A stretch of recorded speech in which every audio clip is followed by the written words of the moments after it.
Hello friends, जियो सिंह जी दोबारा पर आप सभी का दोबारा स्वागत है। दोस्तों, अतिथि शिक्षकों के पक्ष में कांग्रेस नेता श्री जीतू पटवारी जी ने एक प्रेस कॉन्फ्रेंस की है और उसमें अतिथि शिक्षकों का पक्ष लेते हुए स्पष्ट शब्दों में मोहन सरकार के खिलाफ मोर्चा खोलने का उन्होंने दावा पेश किया है। जी हाँ दोस्तों, अतिथि शिक्षकों के पक्ष में उन्होंने बहुत कुछ बातें कही है। चलिए देखते हैं क्या है पूरी खबर। और आगे जाने से पहले दोस्तों इतना ज़रूर कहूँगा कि इस वीडियो को अधिक से अधिक शेयर कीजिए ताकि ये बात जो कांग्रेस नेता श्री जीतू पटवारी जी ने कही है प्रेस मीटिंग में अधिक से अधिक लोगों तक पहुँच सके और जो अतिथि शिक्षकों का बुरा चाहते हैं वो उनको समझ में आ जाए कि अतिथि शिक्षक अकेला नहीं है, साथ देने वाले और भी हम सफ़र उसके साथ हैं। तो आइए देखते हैं पूरी खबर। गुरु गोविंद खड़े पाए बलिहारी गुरु आपकी गोविंद दियो बताए। ये परंपरा है प्राचीन भारत की, ये परंपरा है भारतवर्ष के प्राचीन इतिहास की। जिस तरीके से शिक्षकों का अपमान कल आदरणीय शिक्षा मंत्री जी ने किया, मैं मानता हूं कि मोहन यादव ने उनका इसी वक्त इस्तीफा लेना चाहिए। और अगर मोहन यादव इस्तीफा नहीं ले तो मोहन यादव प्रदेश के शिक्षकों से माफ़ी मांगना चाहिए। 5 साल के लिए आए हैं मेहमान बनकर और शिक्षकों को डराएंगे धमकाएंगे।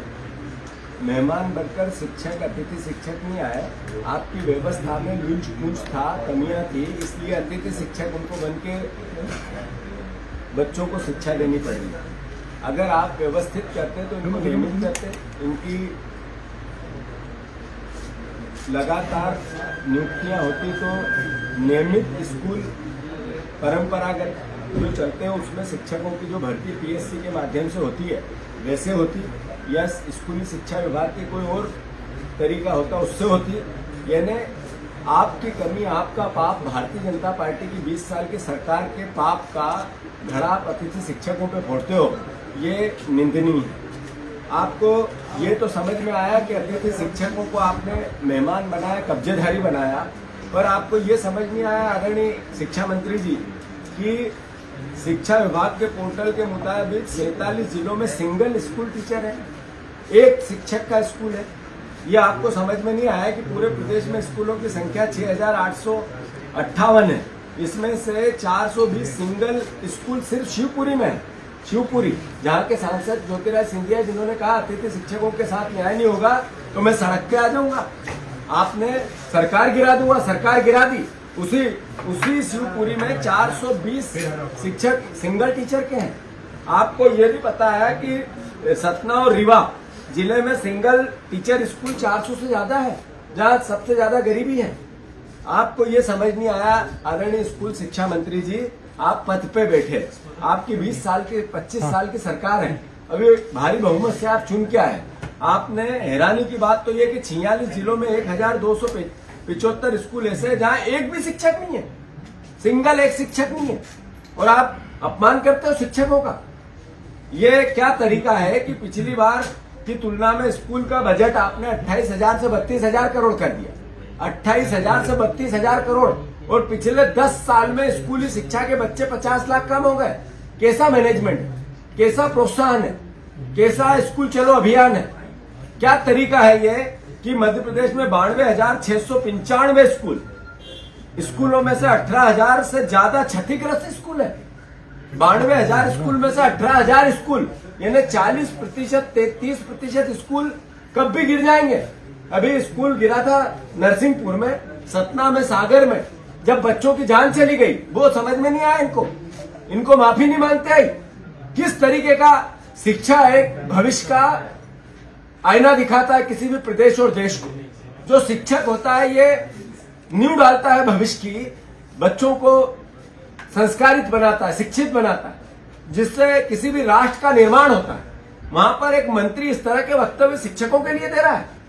मैं मानता हूं करीब 2000 स्कूल में बच्चे बैठने के लिए क्लासरूम नहीं है। ये किस तरीके की शिक्षा व्यवस्था है आपकी? केवल करप्शन की, भ्रष्टाचार की, अपमान की। एमपी में करीब 25 हजार शिक्षकों के पद खाली पड़े हैं, नियमित करने के लिए शिक्षक आंदोलन कर रहे हैं, और ये सरकार उनको उल्टा अपमानित कर रही है। किस तरीके के बच्चियों को लेकर बलात्कार हो रहे हैं, बच्चियों को लेकर कल स्कूल में किस तरीके का अपमानित हुआ, मध्य प्रदेश कलंकित हुआ, जो आज मुख्यमंत्री ने वक्तव्य दिया। कैसी 8% स्कूलों में बच्चों के लिए टॉयलेट नहीं है, जहां मुख्यमंत्री प्रधानमंत्री टॉयलेट का अभियान चला रहे थे। मैं मानता हूं कि मैंने जैसा शुरुआत की थी कि हम जब हमारे पास 15 महीने की सरकार आई थी, हमने अतिथि शिक्षकों को नियमित करने के लिए प्रयास चालू कर दिए थे, हमने एग्जाम्स चालू कर दी थी, हमने अतिथि विद्वान जो थे कॉलेज में उनके 80% का रिक्रूटमेंट लीगल कर दिया था।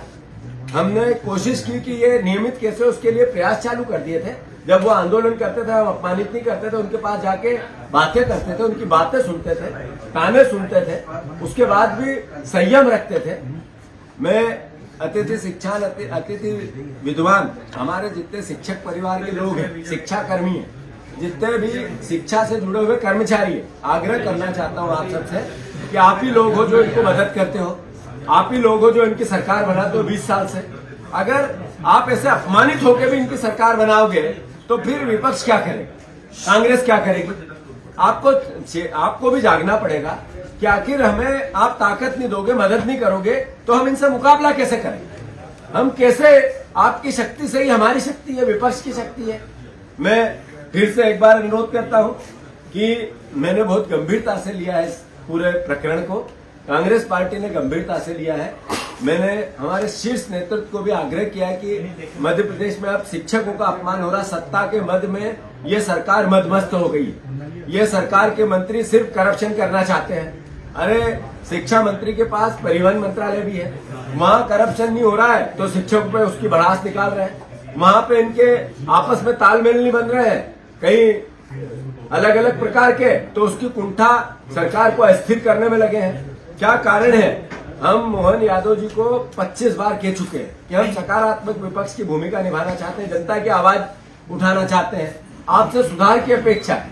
हम चाहते हैं आपकी 5 साल सरकार चले, आपको पूर्ण बहुमत मिला, पर आप ही के मंत्री अनर्गल आरोप आप पे लगा रहे हैं। इसका मतलब क्या है? आपको अस्थिर करना चाह रहे हैं। मैं फिर से, जैसा मैंने मोहन यादव जी से आग्रह किया कि शिक्षा मंत्री का इस्तीफा लो, अन्यथा आप प्रदेश के शिक्षकों से माफी मांगो, अन्यथा कांग्रेस पार्टी शिक्षकों के पक्ष में आंदोलन चालू कर देगी। हम शिक्षकों के लिए सड़क पे आएंगे। हम ये गुरु परंपरा है इस प्रदेश की, इस देश की, भारतवर्ष की, प्राचीन भारत की, उसकी रक्षा करने के लिए हमारा दायित्व है, हमारा धर्म है, उसकी पालना करेंगे। मैं फिर से कांग्रेस पार्टी को एक नया आंदोलन दे रहा हूं, जिसमें युवा कांग्रेस और एनएसयूआई के कार्यकर्ता हर जगह जगह जाके स्कूलों में जो हमारे शिक्षक है उनके पाद पूजन करेगी और उनसे इनको सद्बुद्धि की प्रार्थना करेगी। इस सरकार को सद्बुद्धि मिले, इसके मंत्री को सद्बुद्धि मिले। इसका पूरे प्रदेश में आंदोलन एनएसयूआई चलाएगी, यूथ कांग्रेस चलाएगी, हमारी महिला कांग्रेस चलाएगी कि शिक्षकों का अपमान हुआ है, उसका सद्बुद्धि की प्रार्थना भी करेगी और पाद पूजन करेगी। ये सारे जिलों में कार्यक्रम होगा। और मैं फिर से, मोहन यादव जी आप माफी मांगो या शिक्षा मंत्री का इस्तीफा लो, ये कांग्रेस पार्टी की मांग है। ये शिक्षकों का अपमान मध्य प्रदेश सहन नहीं करेगा, कांग्रेस पार्टी सहन नहीं करेगी। धन्यवाद। सर, कल से किसान